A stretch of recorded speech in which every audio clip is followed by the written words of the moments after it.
नमस्कार.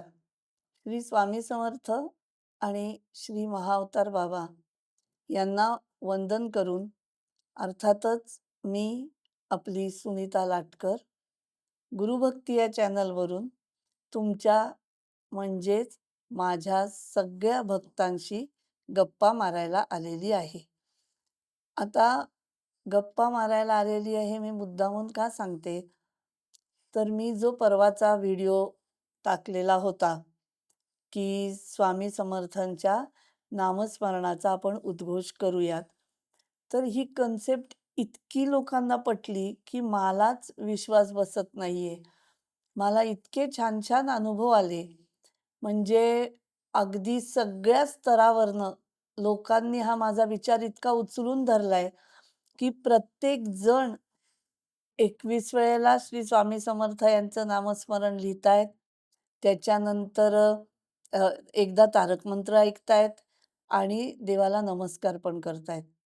तर मला हे इतकं छान वाटतंय, की हे म्हणजे माझा गुरुभक्ती हा चॅनल चालू करायचा उद्देशच हा होता, की जास्तीत जास्ती लोकांना देवाच्या पर्यंत जायची सवय लागू दे.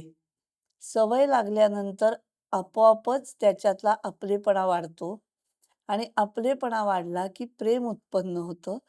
प्रेम वाढलं की प्रेमाचं अत्युच्च जे काय अ, परिणाम आहेत ते म्हणजे भक्ती आहे. प्रेमाचे अत्युच्च परिणाम म्हणजे.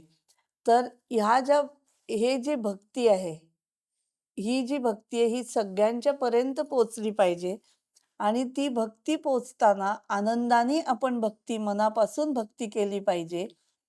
हे जे माझा उद्देश होता हा सफल होताना तो दिसतोय म्हणून मला अतिशय आनंद होतोय. म्हणजे जे मी सांगितलं, की 21 वेळेला नामस्मरण स्वामींचं लिहा. तर त्यात आमच्या गुरुभक्तीच्या सगळ्या टीमनी पण सुरुवात केली. अगदी माझ्याकडे ज्या मावशी आहेत त्यांनी पण ही सुरुवात केली आणि एवढंही नाही तर मला फिल्म इंडस्ट्री, पॉलिटिशियन आणि क्रिकेट कुठल्याही स्तरावरच्या सगळ्या लोकांनी मला कळवलं आहे, की आम्ही पण हे लिहितोय. तर मला ह्या एवढ्या मोठ्या रेंजनी लोकांना भक्तीची आवड आहे हे कळल्यानंतर खूप आनंद होतोय. आणि त्याच्यामुळे मी अतिशय आनंदाने हा व्हिडिओ करत आहे. आता मला हे सांगायचंय, की तुम्ही जेव्हा हे सगळं नामस्मरण लिहीत होतात, तर काही-काही लोकांनी माझ्यापर्यंत इतक्या सुंदर कमेंट्स पाठवल्या आहेत, की एक शिल्पाताई ठाकरे म्हणून आहेत. त्यांनी तर असं लिहिलंय, की त्यांचा मुलगा लहान आहे, पण त्याला देवाची आवड निर्माण झाली, भक्ती निर्माण झाली. तो रोज देवळात जायला लागला. त्याचा त्याला इतका फायदा झाला, की त्याच्या रिझल्टवर त्याचा चांगला परिणाम पडतोय. त्याच्यानंतर मल्हारच्या एक ताई आहेत, त्यांनीही त्याला असाच काल मेसेज करून सांगितलं, की तारक मंत्र जेव्हा आम्ही ऐकायला लागलो, तेव्हा आमच्या घरातली शांतता वाढली. ह्या ज्या असे जे थोडे-थोडे उपाय करून, जे तुम्हाला फायदेशीर ठरतायत, हाच माझा उद्देश आहे.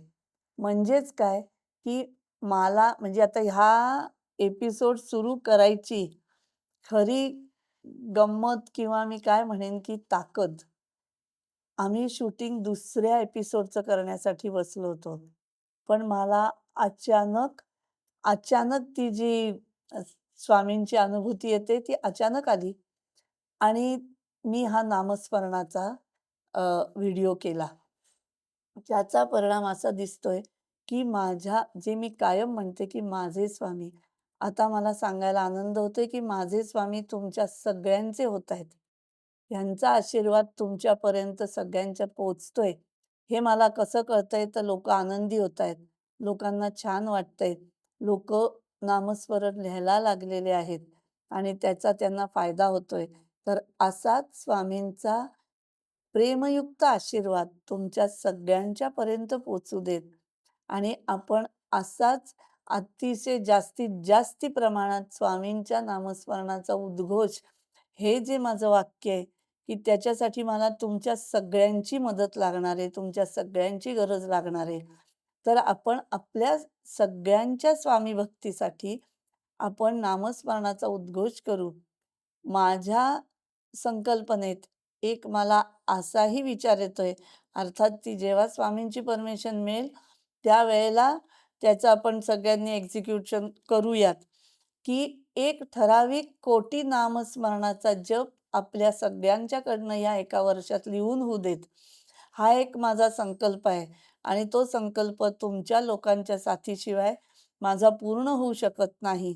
तर जास्तीत जास्ती लोकांनी या संकल्पाचा आशीर्वाद म्हणा आपल्याला मिळावा ह्याच्यासाठी तुम्ही मला साथ द्या आणि प्रत्येकजण जेवढा जप करून लिहायचं शक्य आहे तेवढं माझ्यापर्यंत पोहोचवा. आपण हा सगळेजण स्वामींच्या चरणी हा जप आपण वाहू शकतो आणि हीच तुमच्याकडनं आणि माझ्याकडनं आपल्या स्वामींना दिलेली भक्ती सुमने आहेत असंच मला वाटतं. नमस्कार.